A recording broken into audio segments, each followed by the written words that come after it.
Hey guys, what's up? It's Aaron here with Iron Therapy Training, and today I have my wife Ashley here with me, and we are going to discuss overcoming barriers that hold us back from exercising. We're going to talk about what these barriers are, and we're going to also address how some of these barriers are just plain excuses.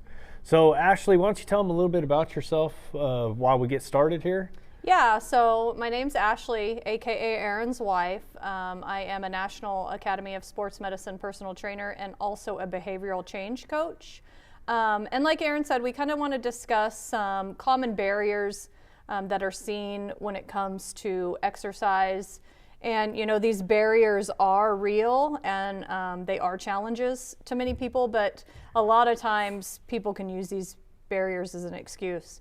So I kind of want to discuss maybe four main barriers or common barriers that we typically hear. At Iron Therapy Training, we do work with a lot of busy working professionals. So the four most common barriers that we kind of hear are time. They come in here with unrealistic goals. They don't have any social support or any knowledge of what to do or where to start. And then again, we are a private personal training studio, so a lot of them do come in here with that gym or physique anxiety, you could say. But let's go ahead and start with, time. Time is definitely, I would say, the biggest barrier that we see. So typically we like to kind of help them with solutions when it comes to that time barrier. So what are some solutions that you could say someone could use for that time challenge? Well, for the time, as we work with busy working professionals, doctors, nurses, business owners, these are people that have even less time. So one of the solutions I would really be looking into is having them write down everything that they're doing for the past 2 days on their time. Just write it down on a piece of paper and see what that is.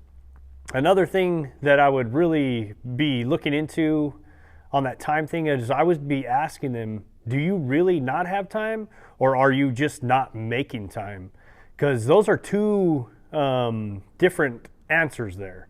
When you say you don't have time, really in life, we have time for whatever we want to have time for if we make the time for it. So that can go all the way down to, how important is this to you right now? Yeah, so you want to prioritize exercise as you would any other appointment or task in your daily life, right? So just prioritizing, set out a certain time of your day, and that's the time for myself and to exercise. So just utilize it as any other task or appointment. It's just as important. Another thing I would say with time is, make small changes, like 20 to 30 minutes of exercise if you can. It doesn't have to be 2 hours, 3 hours long. Just short little durations, 20, 30 minutes, get some kind of movement in. How about when people get started with working out? They haven't worked out in 20, 30 years, so they just figure they're going to start working out again. They jump to the conclusion that they have to go every day, 6, 7 days a week, an hour, 2 hours a day, and that can make them feel where they don't have the time. Yeah, so that kind of jumps into that second barrier to exercise, which is unrealistic goals. So they make these huge, unattainable goals, like, oh, I want to lose 50 pounds in a month. One, that's not healthy, and two, that's just not realistic. So typically that would lead to, disappointment or burnout, and then a lot of people just, at that point give up. So it's all about, making realistic small changes, start with 10,000 steps a day versus 50 pounds in a month, just small, consistent goals. And a lot of times, you get down to it and you just ask yourself, well, how do we get these unrealistic goals? Well, that can come from some of these fitness influencers we may be watching, some of these people that are on hardcore steroids and drugs, and getting these physiques and getting these changes a lot quicker than what you can realistically. So you gotta take that into consideration when you're making these goals. A lot of times, people are envisioning that they can just lose 40 pounds in a month. They want to just get this all done in 1 month and put it aside like they don't have to work on it again. And in reality, you're going to have to make this lifestyle change and, do this for the rest of your life. You have to work out. You can't just give up on it and put it aside. Yeah, it's all about, lifelong sustainable things that you can incorporate into your life, things that you can do forever, right? Not just, I'm going to lose 40 pounds in a month or 50 pounds in a month and I'll be good. No, it's something that you have to make small, consistent changes towards and versus, big, unrealistic. I agree. Goals. Yeah, those unrealistic goals is a huge setback, a huge setback. So what was the next topic that we had there? We had time, unrealistic goals, and then I would say the third would be, no social support, no encouragement at home from a spouse or no encouragement from family or friends. Maybe you're the only one in the household that, wants to make a change. So I would say no social support would be another big one. And, lack of knowledge, not knowing what to do or where to start. So some solutions to that barrier, instead of making that excuse, would be, hire a personal trainer, one of our favorites. Find a workout buddy, exercise buddy, gym buddy, somebody you can, go to the gym with, or even, utilize social media. Plenty of workouts and things you can find on maybe YouTube or a fitness app, things like that when it comes to no social support.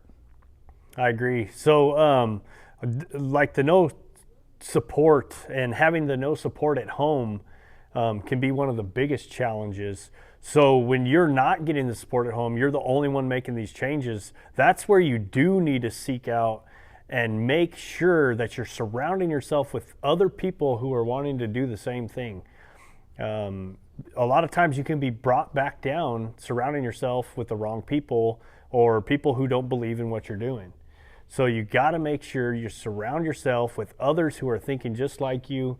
Facebook support groups, like she said, joining a community, like we have a community of people here that are all working on goals to better themselves and better their lives. So that is a crucial aspect and very, very important to achieving your goals.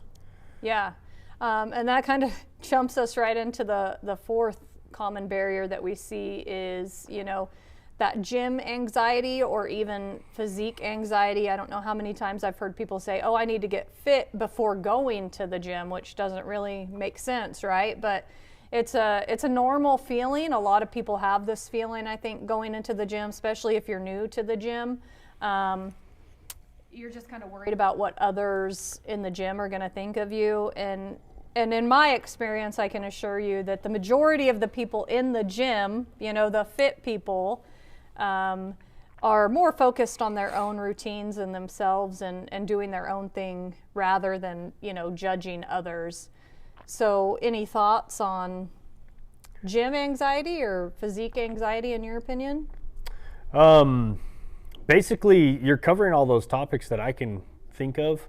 The number one thing that I really bring a lot of attention to is us always, just like she said, worrying about what everybody else is thinking about us.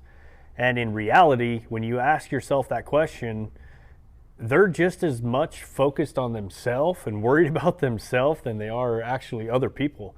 And that's all a built up thing psychologically that we put in our head and our brains, which can be a limiting belief. If you really get down to the answers there, it could be a limiting belief holding you back from your goals. You're believing other people are viewing you as a different person or unfit or whatever. You're believing that they're thinking that, and in reality, when you go into a gym, they're focused on themselves. They're not even worried about what you're doing. Yeah, so a solution, to that gym or physique anxiety would be positive self-talk. You talk a lot about affirmations and positive self-talk and things like that. So if you are having those feelings, maybe you could incorporate some positive self-talk and then always just remember to, focus more about how the exercises are making you feel versus, how you're appearing to others inside the gym, is some advice that I would give others. Just remember, always being inside a gym, we all kind of have a little bit of body dysmorphia going on. Everybody does. Sometimes it can even be created worse in a gym environment where you view yourself as needing to be more fit. And that can also go down to the fitness influencers that you're watching or the people that you see on the internet, some of the unrealistic goals. It goes all the way back to that. Visioning yourself that you should be up to their par or their level, and some of the physiques you can't achieve fully without, some of the stuff that these people are doing. Yeah. The majority of the fitness not the majority, but there are fitness influencers, that have these incredible physiques, and most people, have to realize that some of that isn't achieved naturally. Like the Liver King? Yeah. So, it's easy to kind of focus on others and feeling like you don't measure up to that. But I assure you, just, focus on yourself and focus on the way you feel. And then, obviously don't worry about what others are thinking of you. Yeah. So I wanted to touch base back on some of these things. And when you think about it, how this is, could be just plain excuses that you're telling yourself of why you don't want to do something. And I always ask my clients and get, on a level with them, and I ask them when they're starting to have trouble, how important is this to you? And if it's not important anymore, why is it not important now? Why all of a sudden did these things change? If your health's not important to you. So you need to ask yourself these questions, challenge your thought process, and you need to start finding time and quit using that as an excuse not to do anything, and I'll just set it aside and work on it later. That's just a plain old excuse, and you just need to do better and try to work harder and challenge your thought process in the way so you can start bettering yourself. Yeah, when it comes to time, go before work, after work, or if you have to, even, during a lunch break. There's always time. You can always find time. Think about those unnecessary, non-essential things you're doing maybe at night after work, like scrolling through social media or watching your favorite TV show. Maybe you could use that time instead of, doing something non-essential and, get some exercise in. How about killing two birds with one stone? If you are struggling with time in the evening, you need to go do some cardio, get on the Stairmaster, get on a treadmill, get on your bike, bring your little iPad or put your TV in front of you, watch your favorite show and get it done at the same time. Yeah. There's no excuse to just blame it on time and put this aside and not do nothing. It's just an excuse. It's a plain old excuse is all it is. Yeah, exactly. And I would say that time is the biggest barrier. And it's again, either you're making excuses or you're making adjustments. And so just try. Try something. I agree. So thank you guys for tuning in today and watching this video. We were just explaining about how time, starting to make time, overcoming these barriers, quit making excuses, and how to start making progress on a goal. Start challenging yourself. Ask yourself these questions. One of the most important questions that you need to ask yourself right now is, how valuable is my life, and how important is this to me and my family for me to get healthy and live a long, fulfilling life? So thank you guys for watching. Stay tuned. We're going to be coming out with more videos. And remember, this is Aaron here with Iron Therapy Training. And today I had Ashley here, my wife, and we'll see you guys soon.